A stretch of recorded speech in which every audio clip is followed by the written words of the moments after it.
রানীকে সিওর পদ থেকে সরানোর জন্য মৌলি আর বিক্রমদেবের ষড়যন্ত্রের প্রমাণ পিনাকিকে দেখালো নকুল। ধারাবাহিকে শুরুতেই দেখা যাচ্ছে অফিসের কলিগরা মৌলিকে বলছে আমরা কোনো অশান্তি চাই না, আমরা চাই আজকে স্বাধীনতা দিবসের দিনে সকলে মিলে একসঙ্গে আনন্দ করি। বাণী তখন বলছে আমি আপনাদের একটা কথা বলবো, আপনারা শুনবেন। আমি একটা কথা বিশ্বাস করি যে একটা কোম্পানির কাছে তার বিল্ডিংটা বড় নয়, টাকাও বড় নয়, মিশনও বড় নয়, তার কাছে সবচেয়ে বড় সম্পদ হলো তার কর্মচারীরা। আপনারা যদি পাশে না থাকেন তাহলে কোনো কোম্পানির সিইও এতটা সফল করতে পারেন না। আমি আজ অন্তত চাই না যে আপনারা সবাই আমার জন্য দাঁড়িয়ে থাকুন, আপনারাই পতাকা উত্তোলন করুন। সিইও হিসেবে আপনাদের কাছে এই একটাই অনুরোধ। বাণীর কথা শুনে তো সব কর্মচারীরা হাততালি দেয়। মৌলিক যখন প্রচণ্ড রেগে গিয়ে মনে মনে বলছে ব্যাস শুরু হয়ে গেল আবার মহৎ সাজা। তখনই তো তানিয়া সকলকে বলছে সবাই রেডি তো, তাহলে আমরা সবাই মিলে পতাকা তুলবো। এই বলে তো সকলে মিলে পতাকা উত্তোলন করে।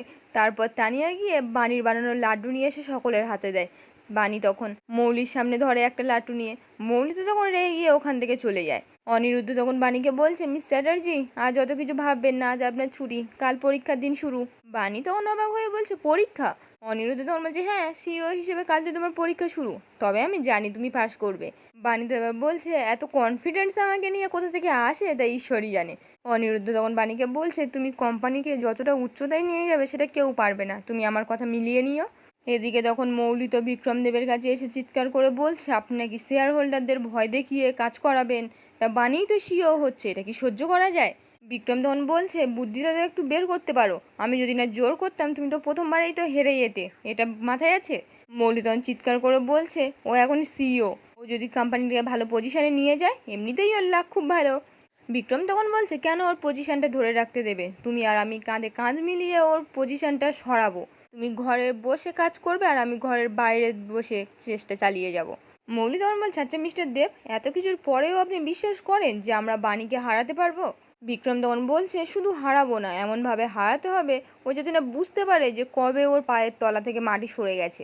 মৌলি তখন বলছে ঠিক আছে, বাড়ি থেকে অনিরুদ্ধকে বাণীর কাছ থেকে সরাবার দায়িত্ব আমার। বিক্রমদেব তখন বলছে আর আমি বাইরে থেকে বাণীর এই সিইও হওয়ার স্বপ্ন ধ্বংস করব আমি। এবারে দেখা যাক বাণী কতদিন টিকে থাকতে পারে। এরপর তো দেখা যায় মৌলি বাড়িতে ফিরে এসে অনিরুদ্ধ আর বাণীর ব্যাগগুলো টেনে এনে বাইরে ছুঁড়ে ফেলে দেয়। অনিরুদ্ধ তখন মৌলিকে বলছে সব কি হচ্ছে? তখন তো বাড়ির প্রত্যেকেই মৌলিকে প্রশ্ন করে। মৌলি তো তখন বলছে তোমাদের কেন মনে হয় বলো তো যে সব কিছু আমি করেছি? আর বাণী তুমি ভেবো না যে চালাকি করে এই কম্পিটিশনটা জিতে যাবে। বাণী তো তখন অবাক হয়ে বলছে কোন কম্পিটিশন আর কি চালাকি করেছি আমি?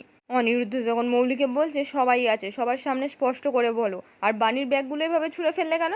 মৌলি তখন অনিরুদ্ধকে বলছে কারণ আমি চাই না বাণী তোমার থেকে কোনো ফেভার পাক আর তাতেই কম্পিটিশনটা জিতে যাক। অনিরুদ্ধ এবার মৌলিকে বলছে তুমি বাণীকে এখনো ভালোভাবে চেনোনি, ও কম্পিটিশন জেতার জন্য কারোর হেল্প দরকার নেই। সাথে তো তখন সকলকে বলছে তোর সমস্যাটা কি, বাণী ও অনিরুদ্ধ তো স্বামী স্ত্রী, তাই একে অপরের হেল্প করলে অসুবিধাটা কোথায়? মৌলি তখন বলছে ওটাই তো বলছি, বাণীর মতো একটা ওয়ার্ল্ডলেস মেয়ে অনিরুদ্ধের সাহায্য নিয়ে সিইওর পথটা দখল করবে। বাণী তখন মৌলিকে বলছে শোনো, আমি না মিস্টার চ্যাটার্জির থেকে কোনো রকম ফেভার নেব না, আর আমিও জানি মিস্টার চ্যাটার্জি কোনো রকম পক্ষপাতিত্ব করবেন না। মৌলি তখন বলছে শোনো তোমার চালাকি না আমি বুঝি, যতদিন আমাদের কম্পিটিশন চলবে তুমি অনিরুদ্ধর সঙ্গে থাকবে না, আর আমার এই মতামত মম ড্যাড সাথী আন্টি সবাইকে মানতে হবে। পিনাকি তখন বলছে তা অনিরুদ্ধ বলছে তো যে ওকে সাহায্য করবে না, তারপরে এই ঝামেলার কি প্রয়োজন আছে? মৌলি তো বলছে আমি এত সহজে কাউকে বিশ্বাস করতে পারবো না, যতদিন এই কম্পিটিশন চলবে দিনের রাতে অনিরুদ্ধ আর বাণী এক ঘরে থাকতে পারবে না। বাণী তখন মৌলিকে বলছে তোমার যখন এত সন্দেহ আমিও চাই তোমার সন্দেহটা মিটে যাক। অনিরুদ্ধ তখন বলছে বাণী একদম ঠিক কথা বলেছে, আজ থেকে আমি গেস্ট রুমে থাকবো।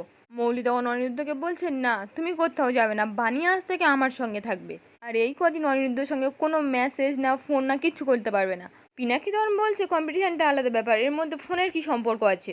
মৌলি তখন বলছে চিটিং আটকানোর জন্য যা যা করা দরকার সবটা আমি করব। এই বলে তো বাণীর কাছে ফোনটা চায়। বাণী তখন বলছে 1 মিনিট। এই বলে তো ঈশানীকে ফোনটা দিয়ে বলছে মা ফোনটা তোমার কাছে রাখো, এতে যদি নিরপেক্ষ প্রমাণ হয় তো হোক। মৌলি তো এবার বাণীকে বলছে তাহলে কিন্তু আমার সঙ্গে ঘরে থাকতে হবে। বাণী তখন রাজি হয়ে যায়। অনিরুদ্ধ তখন মৌলিকে বলছে তুমি এত কিছু করে না প্রমাণ করতে পারবে না কিছু, বাণীই জিতবে।